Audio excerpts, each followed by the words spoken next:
عزیزان گرامی قدر، اس وقت ملک کی صورتحال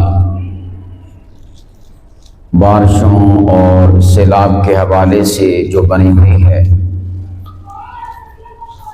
آج کی اس نشست میں اسی اہم ترین ضرورت اور اہم ترین تقاضے کے عنوان پر کتاب و سنت کے دلائل کی روشنی میں آپ احباب سے چند ایک باتیں عرض کرنا ہے۔ قدرتی آفات یہ کوئی آج کل ہی نمودار نہیں ہوئی، جب سے انسانیت کا وجود ہے تبھی سے قدرتی آفات اور بلیات کا سامنا انسانوں کو کرنا پڑ رہا ہے۔ اس کی کئی وجوہات ہیں۔ نمبر ایک وجہ قرآن کریم میں اللہ پاک فرماتے ہیں، پارہ نمبر 21 سورۃ الروم، ظہر الفساد فی البر والبحر بما کسبت ایدی الناس، کہ یہ جو بر و بحر میں فساد، خرابی اور مختلف قسم کی آفات و بلیات کا تم لوگ مشاہدہ کرتے ہو اور تم انہیں فیس کرتے ہو، فرمایا بما کسبت ایدی الناس، اے لوگو یہ تمہارے ہاتھوں کا کیا ہوا تمہارے سامنے آتا ہے۔ اب یہاں پر جو اللہ پاک کی ذات نے بما کسبت ایدی الناس، کہ تمہارے ہاتھوں کا کیا ہوا تمہارے سامنے آتا ہے، ذکر کیا ہے، اس کے دو معانی اور دو مفاہیم اور دو مطالب ہیں۔ عام طور پر ایک پہلو پر گفتگو کی جاتی ہے، بما کسبت ایدی الناس سے مراد یہ ہے کہ انسان جو گناہ کرتے ہیں ان گناہوں کی وجہ سے ان تمام تر زمینی، آسمانی، فضائی، ہوائی، خلائی، بارشی، سیلابی صورتحال کا انسانوں کو سامنا رہتا ہے۔ عام طور پر اس کو بیان کیا جاتا ہے،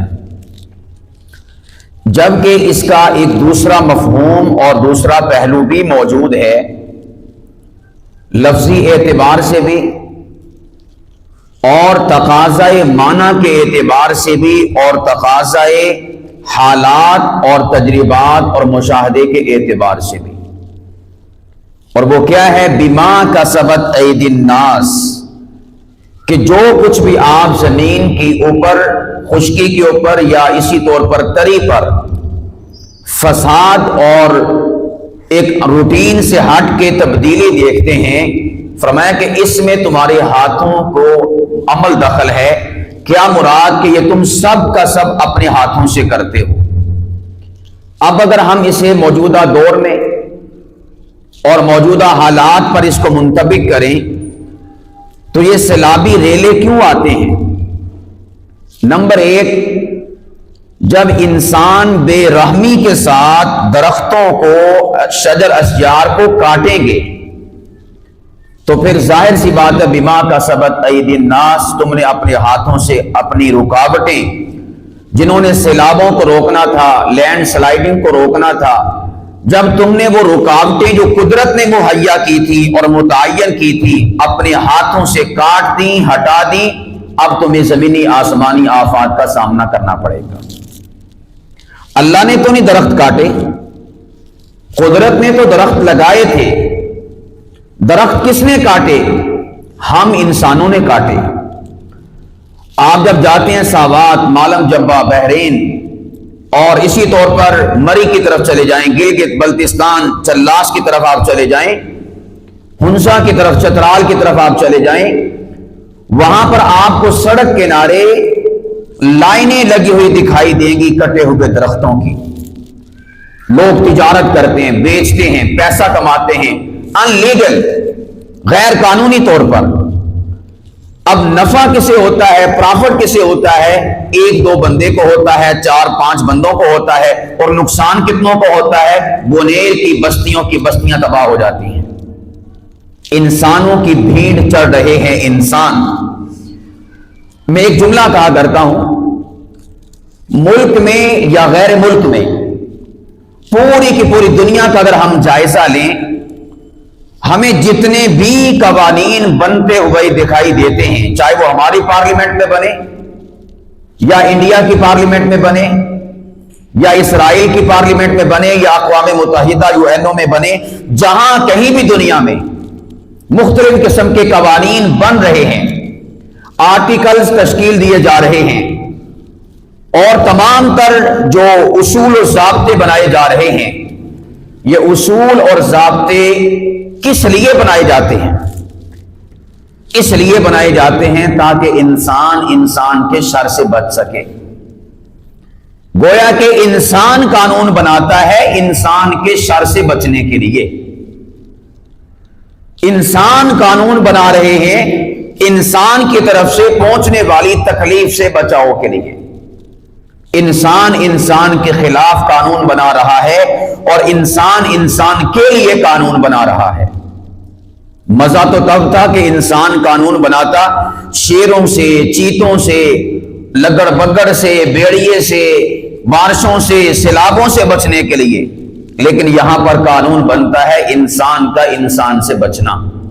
انسان مجھے مضرت نہ پہنچائے، انسان مجھے تکلیف نہ پہنچائے. یہ انسان ہی ہے جو دوسرے انسانوں کو تکلیف دے رہا ہے اپنے مزے کی خاطر.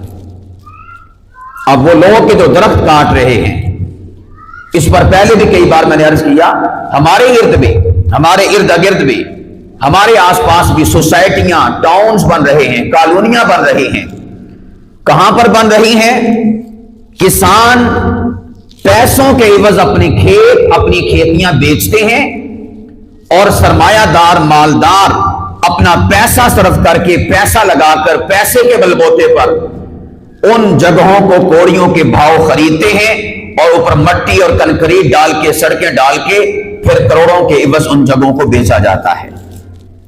کسان اس بات پہ خوش ہے کہ مجھے اچھے بھاؤ قیمت مل گئی، اور پراپرٹی ڈیلر اس بات کے اوپر خوش ہے کہ میں نے کافی سارے لوگوں کو لوٹ لیا.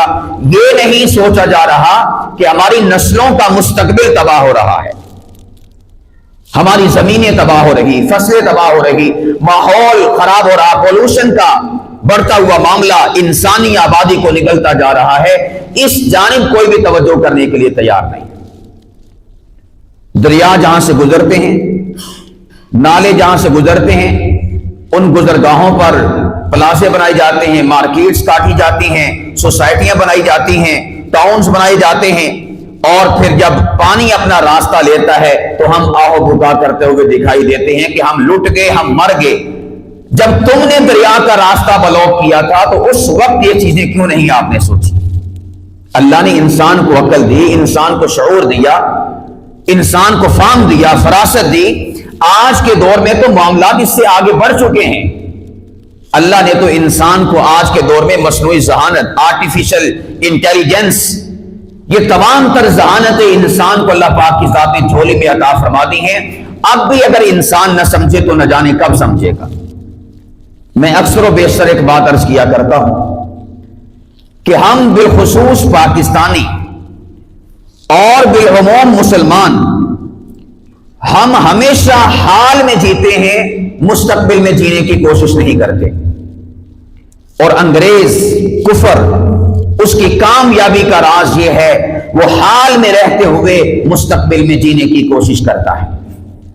ہمارے سارے کے سارے فیصلے، ساری کی ساری ہماری ترقیات، سارے کے سارے ہمارے معاملات، ساری کی ساری ہماری چیزیں، وہ حال میں رہتے ہوئے ہم ان کو سیٹل کرتے ہیں، ان کو ترتیب دیتے ہیں.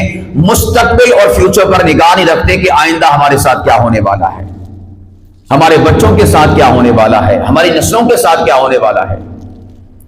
اور اگر کوئی شخص یہ کہے ہمیں آئندہ کی فکر کرنے کی ضرورت ہی نہیں، ہمیں تو بس اپنا آج سنوارنا چاہیے، اپنا تو حال سنوارنا چاہیے، اپنے آپ کو دیکھنا چاہیے، تو پھر میں اور آپ بڑی سطحی سوچ رکھتے ہیں.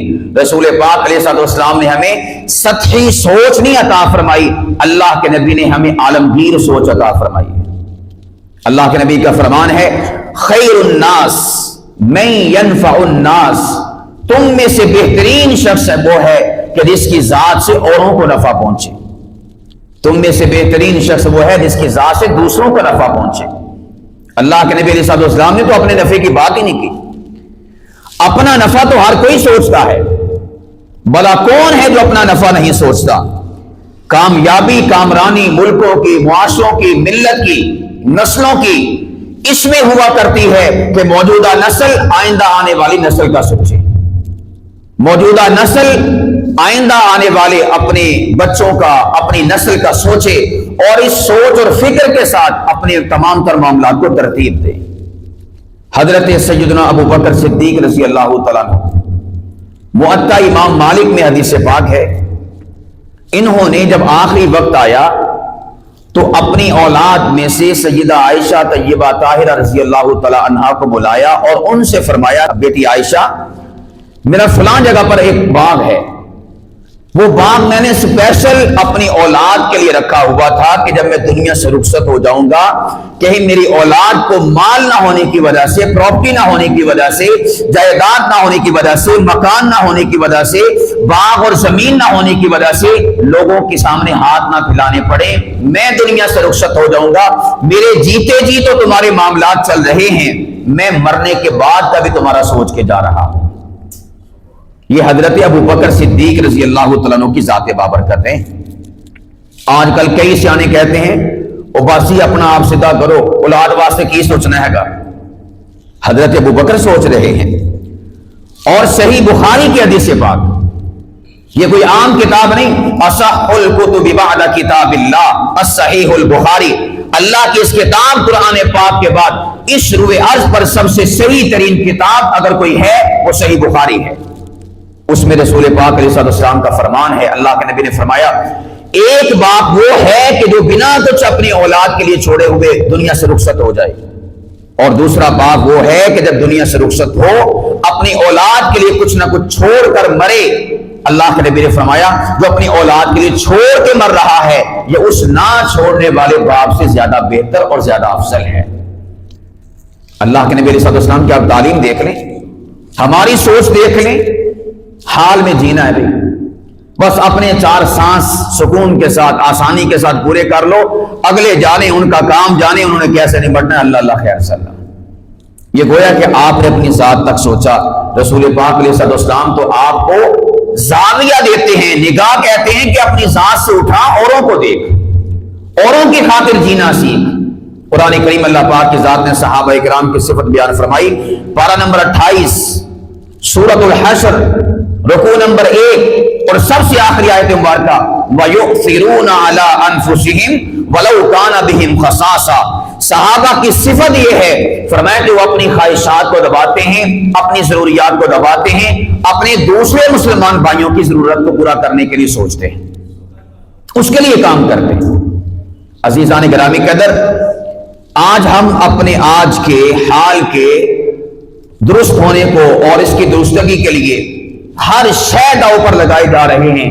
اپنے بچوں کا مستقبل، اپنی نسلوں کا مستقبل، اپنے ملک کا مستقبل، اپنی ملت کا مستقبل داؤ پر لگا رہے ہیں. ہمیں کسی سے کوئی غرض نہیں ہے، ہمیں غرض ہے تو فقط اپنی ذات سے غرض ہے.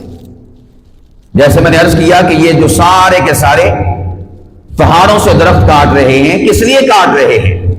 اپنے آج کو سنوارنے کے لیے، اپنے آپ کو سنوارنے کے لیے. لیکن ملک کدھر جائے گا؟ ملت کدھر جائے گی؟ علاقے کے لوگ کدھر جائیں گے؟ اس طرف کوئی بھی سوچ بچار کرنے والا نہیں ہے. اور ادارے ہیں ہمارے ملک پاکستان کے کہ وہ بھی موقع پر منتھلیاں، پیسے، رشوتیں لے کر ایسے لوگوں کو پرمٹ جاری کر دیتے ہیں کہ آپ سب کچھ کر سکتے ہیں، آپ کو کھلی چھوٹ ہے، یہ علاقہ آپ کا ہے، جو آپ یہاں پر کالا کریں سفید کریں ہمیں منظور ہے. اور پھر جب کبھی چینجنگ اور تبدیلی آتی ہے وہاں پر بلڈوزر لے کر بول جانتے ہیں کہ ہم جو اس علاقے کا صفایا کرنا کیونکہ یہ غیر قانونی چیز ہے. جب یہ بن رہا تھا، جب اجازتیں مل رہی تھی، جب دستخط ہو رہے تھے، جب کاغذات تیار ہو رہے تھے، تو کیا اس وقت یہ غیر قانونی نہیں تھا؟ ان عناصر کو کون پکڑے گا؟ ان کی گردن پہ کون دبوچے گا آ کر ان کی گردن کو، اور کون ہاتھ ڈالے گا کہ تم نے قوم اور ملک کا اور ملت کا مستقبل داؤ پر لگایا، آؤ کٹہرے میں کھڑے ہو اور آ کر جواب دو. تاکہ آئندہ آنے والا کوئی بھی شخص اس مسند اور اس سیٹ کا ناجائز فائدہ نہ اٹھا سکے۔ بما کسبت ایدی الناس، اللہ کا قرآن کہتا ہے یہ تم نے اپنے ہاتھوں سے سب کچھ کیا ہے۔ اور آج آپ میڈیا رپورٹس دیکھیں، عالمی سروے دیکھیں، ملک پاکستان کی زمینوں کے ساتھ، فصلوں کے ساتھ، ماحول کے ساتھ، پہاڑوں کے ساتھ، شجر کے ساتھ، درختوں کے ساتھ کیا کھلواڑ کھیلا جا رہا ہے، لیکن اس پر کسی کے کانوں پر جو ہے جوں تک نہیں رینگتی۔ اللہ کا قرآن ہمیں متوجہ کرتا ہے قرآن کیسی آفاقی کتاب ہے، قرآن کیسی نقاب کشائی کرنے والی کتاب ہے کہ جو انسان کی روحانی تربیت کے حوالے سے بھی کہتا ہے ظہر الفساد فی البر والبحر بما کسبت ایدی الناس، یہ جو تمہیں آفات اور بلیات کا سامنا ہے انسان یہ تیرے ہاتھوں کا کرتوت ہے، یعنی تیری نافرمانیاں، تیرے گناہ ہیں۔ قرآن اس کی جانب بھی اشارہ کرتا ہے، اور اس کے ساتھ ساتھ جو ہم زمین سے چھیڑ چھاڑ کرتے ہیں، ماحول سے چھیڑ چھاڑ کرتے ہیں، اور درختوں سے چھیڑ چھاڑ کرتے ہیں، فصلوں کو تباہ کرتے ہیں، اور اپنی ماحول میں، فضا میں مختلف قسم کی گیسیں چھوڑتے ہیں، آلودگیاں پھینکتے ہیں، اس جانب بھی قرآن اشارہ کرتا ہے بما کسبت ایدی الناس، یہ تیرے ہاتھوں کا کیا ہوا تیرے سامنے آ رہا ہے۔ اللہ کا قرآن یہ تو آئینے کی مانند ہے، یہ شیشہ دکھاتا ہے، شیشہ انسان کو انسان کا چہرہ اس میں نظر آتا ہے۔ عزیزان گرامی قدر، اس میں ایک تو ہمارا جو قصور اور المیہ ہے کہ ہم درخت پہ درخت کاٹتے جا رہے ہیں، جس بنا پر ہمیں سیلاب کا اور موسمی غیر یقینی صورتحال کا سامنا رہتا ہے۔ اس کے ساتھ ساتھ دوسری ایک اہم ترین چیز کہ ہم جو اس قسم کے واقعات رونما ہوتے ہیں ان سے سبق نہیں حاصل کرتے، ہم ان سے سیکھتے نہیں ہیں۔ مثال کے طور پر اس وقت سیلابی صورتحال ہے، ہر بندہ ہی پریشان ہے، جہاں پر سیلاب آیا وہ تو پریشان بیچارے ہے ہی، جہاں پر نہیں آیا وہ بیچارے خبریں سن کے، ویڈیوز دیکھ کر بڑے پریشان ہیں۔ اسی طرح ہمارے حکومتی ادارے وہ بھی میدان عمل میں ہیں۔ میدان عمل میں کیسے ہیں؟ سب سے پہلی بات تو یہ ہے کہ یہ ٹک ٹاک بنانے کے چکر میں ہیں، ریلز بنانے کے چکر میں ہیں، کیمروں کے چکر میں ہیں، تصاویر اور کچھ مستقبل میں الیکشن کے موقع پر قوم کو ذرا ریلز کے ذریعے سے دکھانے کے چکر میں ہیں۔ ہم بتائیں، ہم دکھائیں، دیکھو ہم کشتیوں میں بیٹھے ہوئے جا رہے تھے سیلاب والوں کے پاس، دیکھو ہمارے ہاتھ میں کھانے کے پیکٹ تھے، ہم سیلاب والوں میں کھانا تقسیم کر رہے تھے۔ یعنی یوں سمجھیے کہ یہ اپنے مستقبل کا، الیکشن کا تھوڑا سرمایہ اکٹھا کر رہے ہیں ویڈیوز اور ثبوتوں اور دلائل اور شواہد کی روشنی میں، اس سے زائد کچھ نہیں۔ سب سے زیادہ جو اس وقت پورے کے پورے ملک میں امدادی سرگرمیوں میں مصروف عمل جو افراد اور احباب اور اصحاب ہیں، اللہ کے فضل و کرم سے وہ مولوی طبقہ ہے، اعلی مدارس ہیں، دینی اور مذہبی تنظیمیں اور تحریکیں ہیں، وہ سب سے اول اور مقدم اپنی ڈیوٹیاں سر انجام دے رہے ہیں۔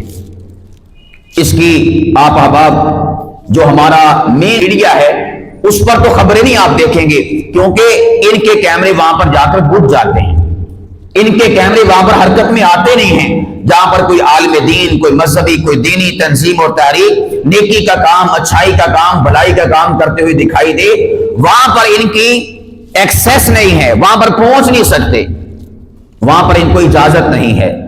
لیکن اگر آپ سوشل میڈیا پر دیکھیں، جے ٹی آر میڈیا، آپ دیکھیں ایم ٹی ایم مفتی طارق مسعود، آپ دیکھیں اہل سنت والجماعت کی تنظیمیں اور تحریکیں، آپ دیکھیں فوکس میڈیا، جتنی بھی دینی اور مذہبی تنظیمیں اور تحریکیں ہیں ان کے جتنے بھی سوشل میڈیا اکاؤنٹس ہیں، آپ وہاں پر جا کر دیکھیں، آپ کو پتا چلے گا کہ آپ کے علماء، آپ کے ائمہ الحمدللہ اس وقت جب قوم قسمہ کرسی کا شکار ہے اور سیلابی ریلوں کا سامنا کر رہی ہے، آپ کے علماء فرنٹ لائن پر جا کر ان کے لیے امدادی سرگرمیوں میں مصروف عمل ہیں، اپنی جان جوکھم میں ڈالے ہوئے ہیں، مالی امداد فراہم کی جا رہی ہے، راشن پہنچایا جا رہا ہے، گھروں کی تعمیر جاری ہے۔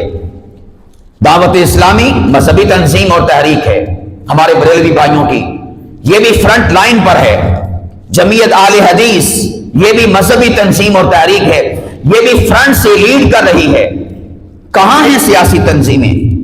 سیاسی جماعتیں کہاں ہیں جو ایک ایک گھر پر آ کر دستک دے کر ووٹ مانگنے کے لیے بھکاریوں کی طرح آتے ہیں، لیکن جب قوم اور ملک اور ملت پر اور افراد اور لوگوں پر مشکل وقت آتا ہے انہیں سانپ سونگھ جاتا ہے، انہیں خبر نہیں ہوتی کہ ہم نے اپنے ملک کے بچوں کا، نوجوانوں کا، بوڑھوں کا، عورتوں کا کسی قسم کا خیال رکھنا ہے۔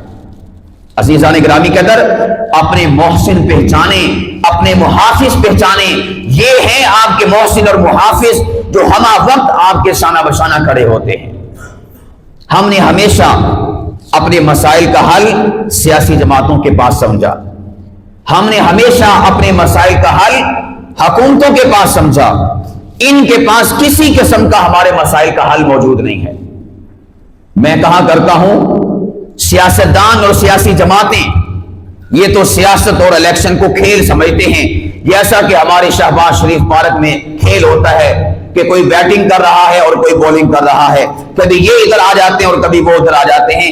ان کے نزدیک سیاست خدمت کا نام نہیں بلکہ سیاست ایک کھیل کا نام ہے، کبھی ہم بولنگ کروائیں گے، کبھی آپ بولنگ کروانا، کبھی ہم بیٹنگ کریں گے، کبھی آپ بیٹنگ کرنا۔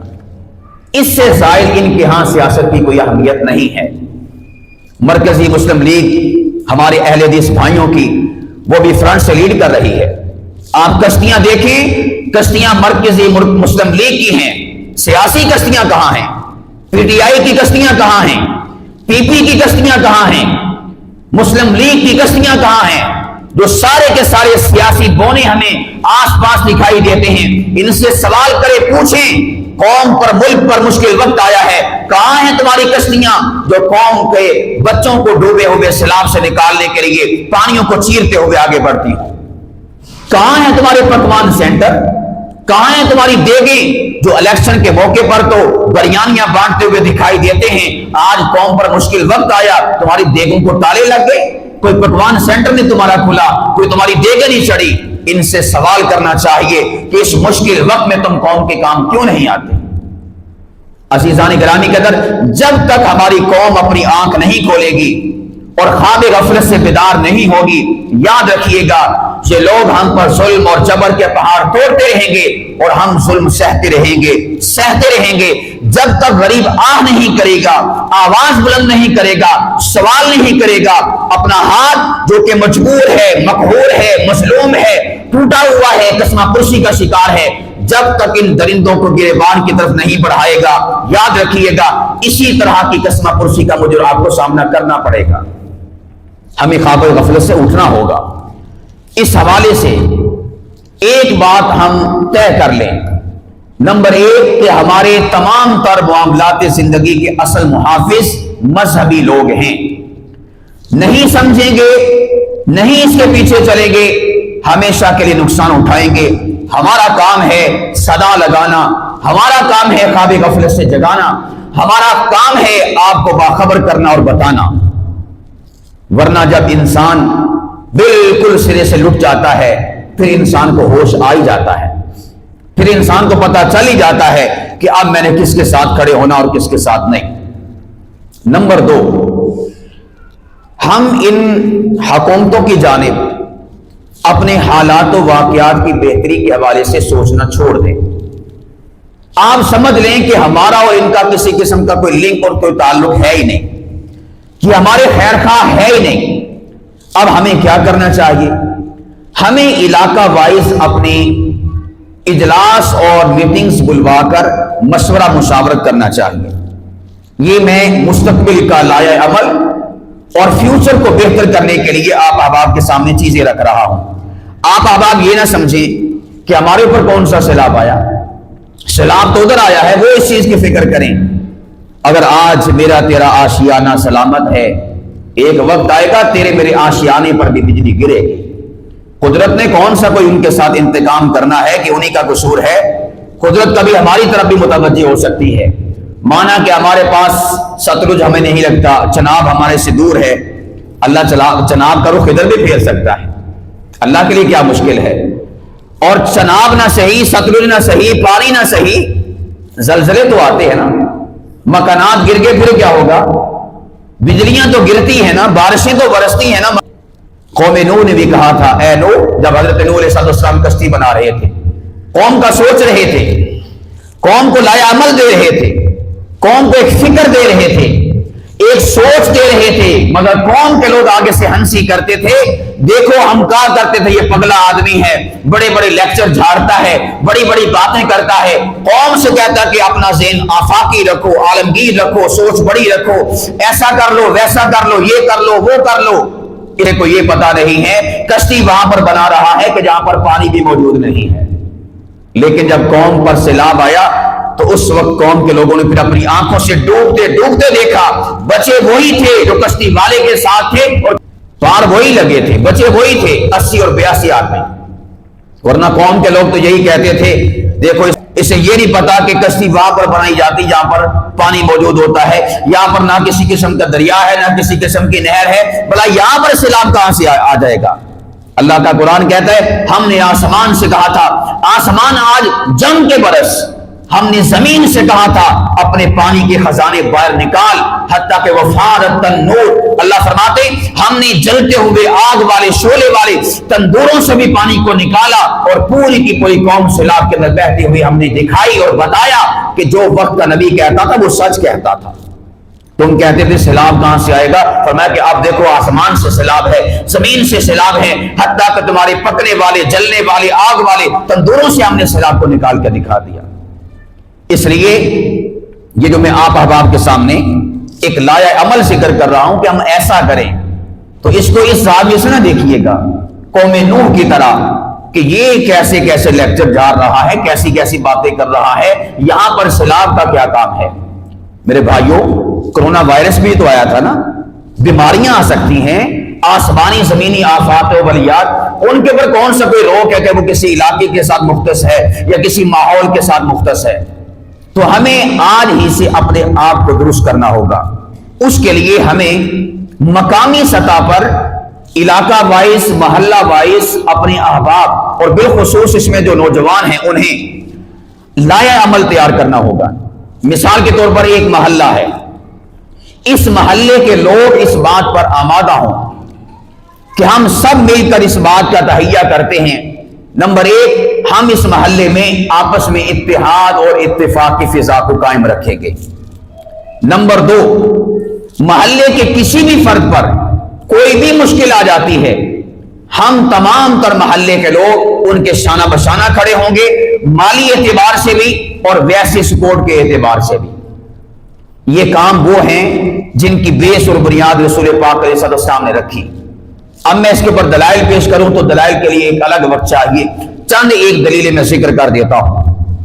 رسول پاک علیہ السلام کی جو نبوت کے پہلے کا زمانہ ہے، رسول پاک علیہ السلام کے اس مکے کے معاشرے میں ظلم، جبر، جور، شیطنت، شرارت اور غریبوں کا حق دبانا، مارے کو دبانا یہ عام تھا۔ وہاں پر چند نوجوانوں نے یہ فیصلہ کیا کہ ہم اپنے اس علاقے میں ایک ٹیم بناتے ہیں، نوجوانوں کی جماعت بناتے ہیں، تاکہ ہمارے علاقے میں اگر کوئی شخص کسی کے ساتھ ظلم کرے، کسی کے ساتھ زیادتی کرے یا کسی کے ساتھ کوئی ایسا ویسا معاملہ ہو جائے، ہم سب کے سب اس ظلم کے خلاف کھڑے ہوں گے اور مظلوم کے حق میں کھڑے ہوں گے۔ جب یہ فیصلہ کیا تو اللہ کے نبی علیہ السلام کی عمر مبارک اس وقت 20 سال تھی۔ رسول پاک علیہ السلام نے بھی اس موقع پر یہ جو سوشل کام کرنے والے تھے، رسول پاک علیہ السلام نے ان سے کہا کہ اگر تم اس نیک اور صالح کام کے لیے اپنے آپ کو آمادہ کر چکے ہو تو فرمایا کہ پریشان نہ ہونا، محمد کا وزن بھی تمہارے پلڑے میں ہے، میں بھی آپ کے ساتھ کھڑا ہوں۔ جہاں پر ظلم ہوگا، جبر ہوگا، زیادتی ہوگی، نقصان ہوگا، فرمایا کہ تم نوجوانوں کی جماعت اس مظلوم کے ساتھ کھڑے ہوگے، فرمایا کہ میں محمد بھی تمہارے ساتھ کھڑا ہوں گا۔ یہ نبوت سے پہلے کا واقعہ ہے۔ رسول پاک علیہ السلام نے جو سوشل معاملات تھے، جو معاشرتی معاملات تھے، ان کو سیٹل کرنے کے لیے اپنا رول اس طرح سے پلے کیا، اپنا رول اس طرح سے ادا کیا۔ آج کا جو 20 سال کا نوجوان ہے وہ یہ کیوں نہیں سوچتا؟ 20 سال کے آج کے نوجوان کو ٹک ٹاک سے فرصت نہیں، ریل سے فرصت نہیں، فیس بک چلانے سے فرصت نہیں۔ اس نے اپنے علاقے کا کیا سوچنا، اس نے اپنے محلے کا کیا سوچنا۔ ہم یہ سمجھتے ہیں ہمارے بڑوں کا کام ہے، یعنی بابوں کا کام ہے۔ ارے بھائی، ملک اور ملت کو سنوارنے کے اندر نوجوان اپنا کردار ادا کرتے ہیں، باب بزرگ کو دعائیں فرمایا کرتے ہیں۔ ان کا کام تو سرپرستی ہوتا ہے۔ نوجوان کسی بھی قوم کا سرمایہ ہوا کرتے ہیں، اگر قوم کا سرمایہ ہو سکتے ہیں تو محلوں کا سرمایہ نوجوان کیوں نہیں ہے؟ نوجوان اگر قوم اور ملک اور ملت کا سرمایہ ہو سکتے ہیں، اپنے علاقوں کا سرمایہ کیوں نہیں ہے؟ علاقوں کی فلاح و بہبود کے لیے کیوں نہیں سوچتے؟ ہمارے نوجوانوں کو علاقہ وائز، محلہ وائز ٹیمیں تشکیل دینی چاہیے کہ ہم یہاں پر رہ کر انشاءاللہ العزیز محلے کے کسی بھی انسان کے ساتھ کسی بھی قسم کا نقصان ہو جاتا ہے، ہم انشاءاللہ ان کی امداد کے لیے اپنے آپ کو پیش کریں گے۔ ایک قبیلہ ہے، اسے قبیلہ اشعار کہا جاتا ہے۔ اس قبیلے کے ایک نامور صحابی ہیں حضرت ابو موسیٰ اشعری رضی اللہ تعالی عنہ، آپ نے نام سنا ہوگا۔ یہ قبیلہ عرب کا قبیلہ ہے، لیکن رسول پاک علیہ الصلوۃ والسلام کے خاندان، رسول پاک علیہ الصلوۃ والسلام کی جد کے ساتھ، رسول پاک علیہ الصلوۃ والسلام کے قبیلے کے ساتھ اس قبیلے کا کسی قسم کا کوئی لنک اور کوئی تعلق نہیں۔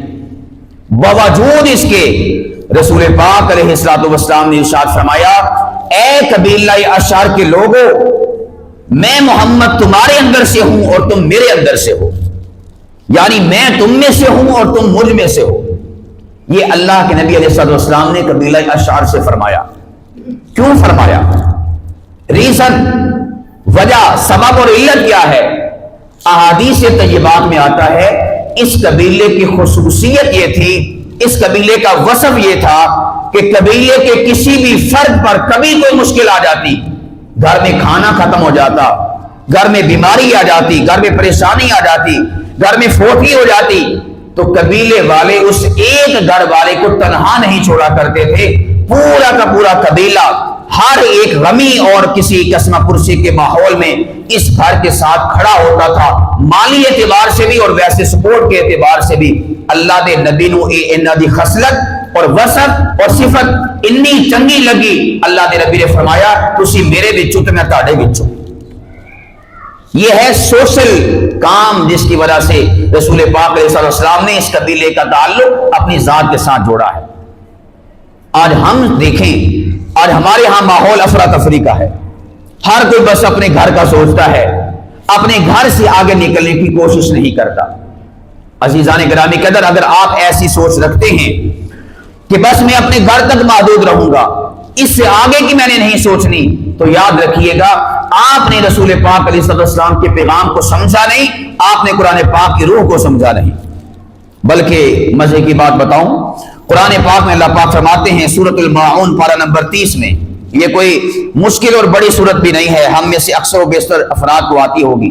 اللہ پاک فرماتے ہیں فویل للمصلین، ہلاکت اور بربادی ہے نماز پڑھنے والوں کے لیے۔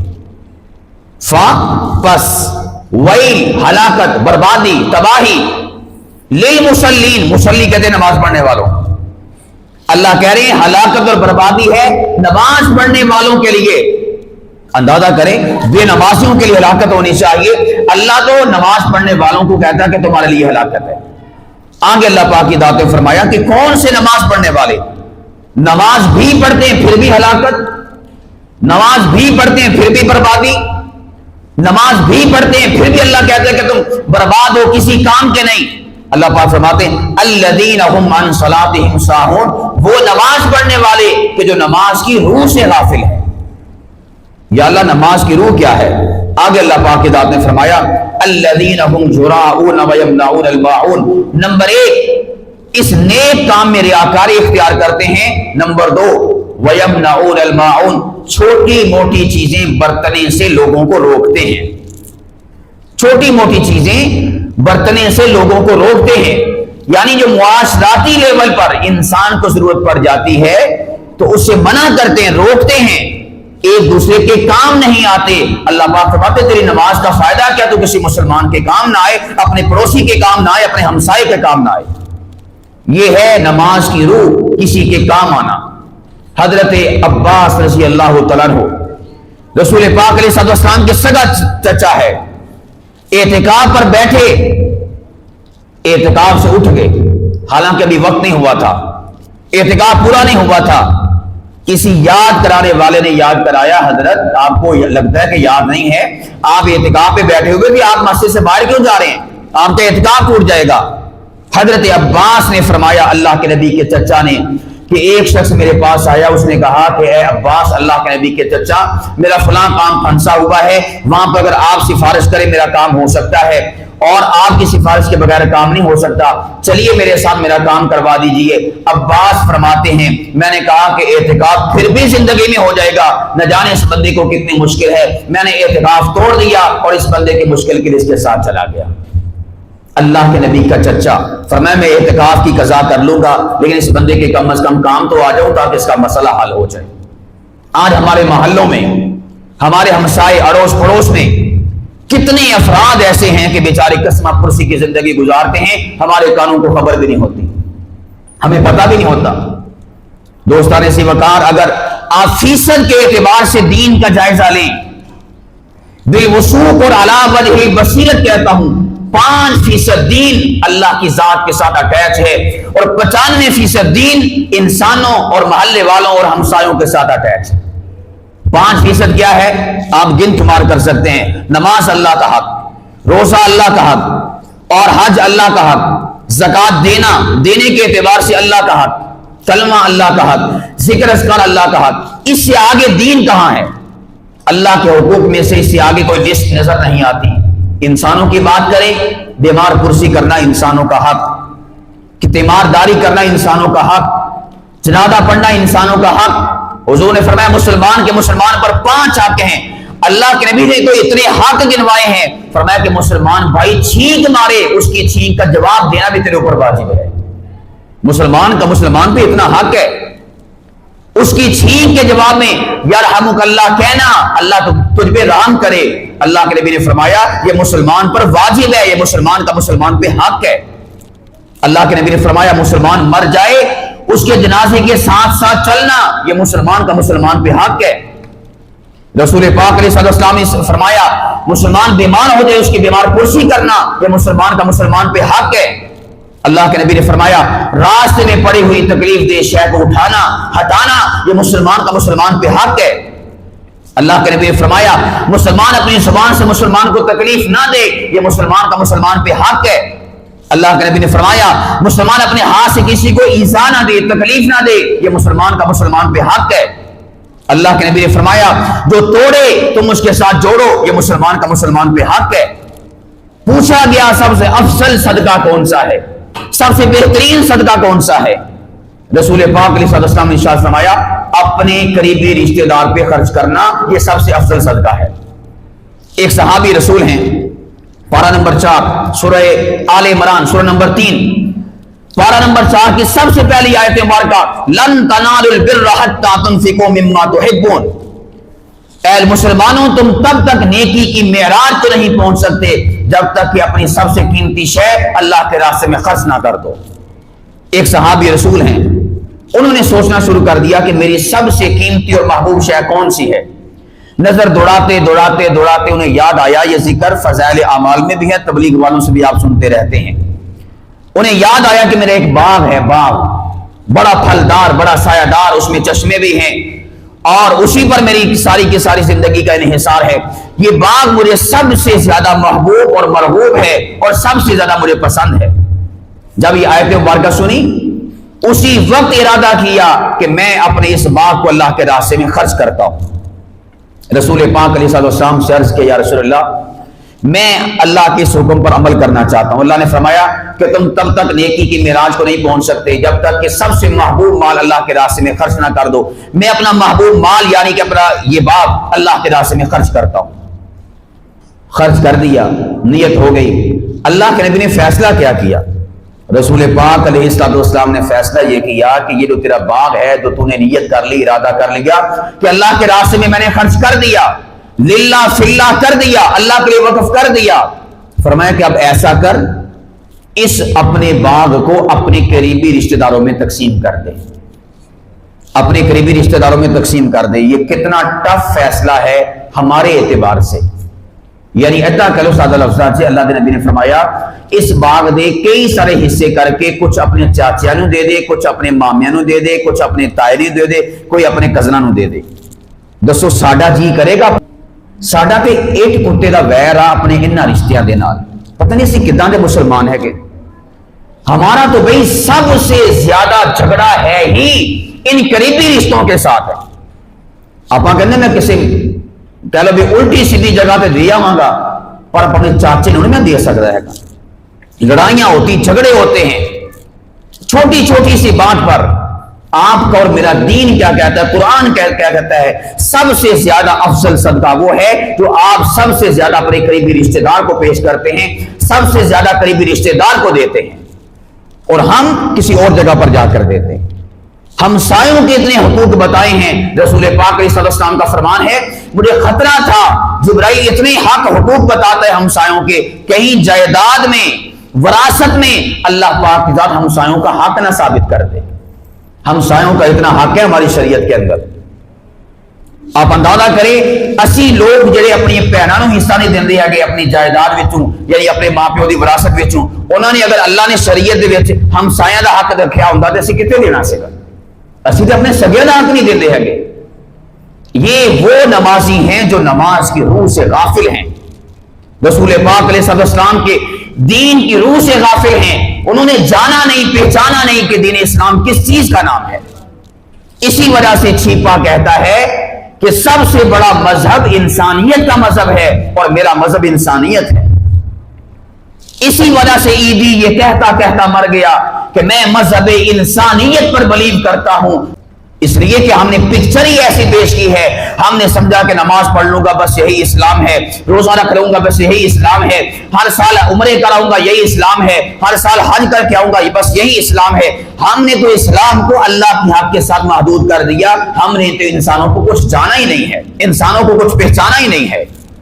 اللہ کا قرآن کبھی کھول کر پڑھیں، آیات نماز ہمیں یاد ہیں، لیکن وہ والی آیت مبارکہ جو اللہ قرآن میں کہتے ہیں فَلَا تَقْتَحَمَ الْعَقَبَةَ، تو نے ابھی تک اس مشکل ترین گھاٹی کو تو نے کراس نہیں کیا جس گھاٹی کا اللہ نے ذکر قرآن میں کیا ہے، اور وہ کون سی ہے؟ وَمَا أَدْرَاكَ مَا الْعَقَبَةُ، فرمایا جانتا ہے کہ وہ مشکل ترین گھاٹی کون سی ہے؟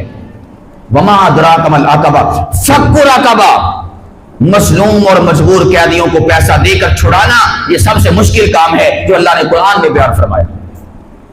او اطعام فی یوم ذی مسغبہ، جب کسی کے پیٹ میں لقمہ نہ جائے، او اطعام اطعم یطعم اطعام، اس روز اس بیچارے کے پیٹ میں لقمہ داخل کرنا، اس کے منہ میں نوالا ڈالنا، فرمایا یہ مشکل ترین کام ہے۔ نماز پڑھنا آسان ہے، اللہ کا قرآن کہتا ہے یہ مشکل ترین کام ہے کسی کے پیٹ میں لقمہ ڈالنا۔ او اطعام، کھانا کھلانا، یتیما ذا مقربہ او مسکینا ذا متربہ، فرمایا کہ بیچارہ یتیم اور مسکین جس کے پاس مال و متاع نہیں ہے، بیچارہ لٹ گیا حالات کے حال ہاتھوں اور تو اس کے منہ میں لقمہ نہیں ڈالتا، فرمایا کہ یہ مشکل ترین جب گھاٹی تو عبور نہیں کرے گا تو مت سمجھنا کہ جنت تیرا استقبال کرے گی۔ اللہ پاک کی طرف بیریئر و بریک لگا دے گا، میں بھوکا تھا تو نے مجھے کھانا نہیں کھلایا، میں پیاسا تھا تو نے مجھے پانی نہیں پلایا، میں برہنہ تھا ننگا تھا تو نے مجھے کپڑا نہیں پہنایا۔ دوستان اسی وقار یہ ہیں وہ کام جو ہمیں کرنے چاہیے اور اس کے لیے نوجوانوں کو آگے بڑھنا چاہیے۔ جیسا کہ میں نے عرض کیا ہم علاقہ وائز اس چیز کو سوچیں، اس حوالے سے نوجوان اکٹھے ہوں، سوچ وچار کریں۔ اور ایک بات آپ کو یہ بھی عرض کرنا چاہوں گا، ان چیزوں کو مذہبی لیول پر نہ لے جائیے گا، ان چیزوں کو برادریوں کے لیول پر بھی نہ لے جائیے گا، بلکہ ان چیزوں کو آپ محلے کی سطح پر دیکھیے گا کہ میرا یہ محلہ ہے، ہم اس پورے کے پورے محلے کے نوجوانوں کو جمع کر کے انشاءاللہ العزیز ایک ذہن دیں گے، ایک سوچ دیں گے، ایک فکر دیں گے کہ بھائیو ہم یہیں پر رہتے ہیں، ہمارا جینا مرنا یہیں پر ہے، ہم نے انشاءاللہ العزیز اب ایک دوسرے کے کام آنا ہے۔ کیونکہ برادری آپ کی پشاور بیٹھی ہوگی، برادری آپ کی کراچی بیٹھی ہوگی، مشکل وقت آیا تو بھائی جو آس پاس والے ہوتے ہیں وہ سب سے پہلے آپ کے کام آتے ہیں، نہ کہ کراچی والا کام آتا ہے، نہ کہ لاہور والا کام آتا ہے۔ ہم اکثر و بیشتر مسائل کو سوچتے ہیں برادری بیس پر اور مذہبی بیس پر، تنظیموں یا تحریکوں کی بیس پر آپ کسی بھی مذہب سے تعلق رکھتے ہوں، کسی بھی مسلک سے تعلق رکھتے ہوں، کسی بھی سیاسی تنظیم اور تحریک سے تعلق رکھتے ہوں، کسی بھی برادری سے تعلق رکھتے ہوں، آپ کو اس سے کوئی غرض نہیں ہونی چاہیے۔ آپ کا سب سے پہلا اقدام ہونا چاہیے محلے کی سطح پر کہ ہم اس محلے کے واسی ہیں، ہم ایک دوسرے کے ساتھ ہماری دیواریں سانجھی، ہمارے گارڈر سانجھے، ہمارا آنا جانا ہے، ہم انشاءاللہ آپس میں ایک اکٹھ رکھیں گے اور ایک دوسرے کے انشاءاللہ کام آئیں گے، جیسا کہ رسول پاک علیہ السلام نے اپنے زمانے میں اس شہر کی بنیاد اور بیس فراہم کی تھی۔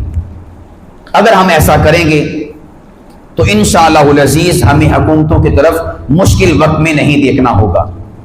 مشکل وقت میں ہم للچائی ہوئی نگاہوں سے ان سنگ دل لوگوں کی طرف نہیں دیکھیں گے کہ یہ ہماری اس مشکل وقت میں آ کر داد رسی کریں، ہماری فریاد کو سنیں، ان کو چھوڑ دیں ان کے حال پہ، رب جانے اور اللہ پاک کے ذات ان سے پوچھے کہ انہوں نے کیا حشر کیا قوم کے ساتھ، کم از کم ہم اپنی فکر کرنا شروع کر دیں۔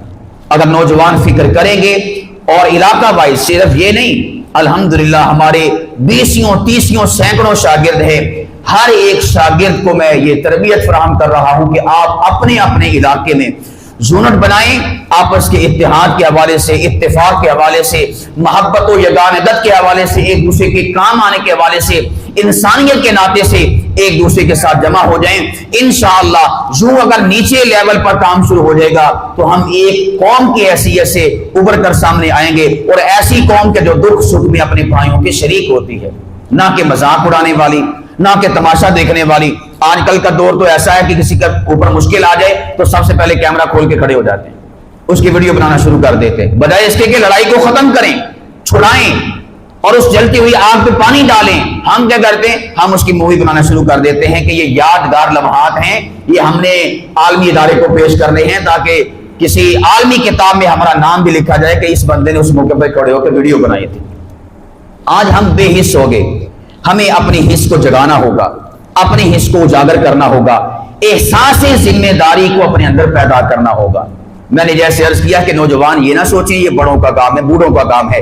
بھئی بوڑھوں کو آخرت کی تیاری کرنے دیں، بوڑھوں کو آخرت کی قبر کی تیاری کرنے دیں، ان کو ذرا چھٹی دے دیں۔ انہوں نے بڑے کام کیے جب وہ جوان تھے، یا وہ 40 سال کی عمر کے تھے، 30 سال کی عمر کے تھے۔ اب جو 15 سال سے اوپر کے نوجوان ہیں، 20 سال کے اوپر کے نوجوان ہیں، 25 اور 30 سال کے نوجوان ہیں، انہیں آگے آنا چاہیے اور سوشل کاموں کے اندر اپنے آپ کو پیش کرنا چاہیے، اور اس کے لیے اپنی سوچ، فکر، کاز، اپنی صلاحیتوں کو، اپنے ٹیلنٹ کو بروئے کار لائیں۔ انشاءاللہ اگر اس طرح سے نوجوانوں نے سوچنا شروع کر دیا، ہم سیاسی جماعتوں کے محتاج نہیں رہیں گے، ہم حکومتی امداد کے محتاج نہیں رہیں گے، انشاءاللہ ہم اپنے بل بوتے پر کھڑے ہو جائیں گے، اسی طرح جیسا کہ قبیلہ اشعر کھڑا تھا۔ اور پھر ممکن ہے اور کبھی امید ہے اگر ہم صحیح سوچ اور فکر کے ساتھ اس کام کے لیے آگے بڑھ گئے، قیامت کے دن رسول پاک علیہ السلام فرمائیں گے اسی طرح جیسا کہ قبیلہ اشعر سے کہا تھا کہ میں تم میں سے ہوں اور تم مجھ میں سے ہو، اللہ کے نبی ہمیں بھی فرمائیں گے تم نے اس حوالے سے قدم اٹھایا، میرا تعلق تمہارے ساتھ اور تمہارا تعلق میرے ساتھ ہے۔ لیکن یہ کب ہوگا؟ جب ہم اس حوالے سے قدم اٹھائیں گے۔ اللہ پاک کی ذات ہمیں اس حوالے سے سوچ بچار کرنے کی توفیق عطا فرمائے اور مضبوط بنیادوں پر اس لائق عمل کو آگے بڑھانے کی توفیق عطا فرمائے۔ وما علینا الا البلاغ المبین۔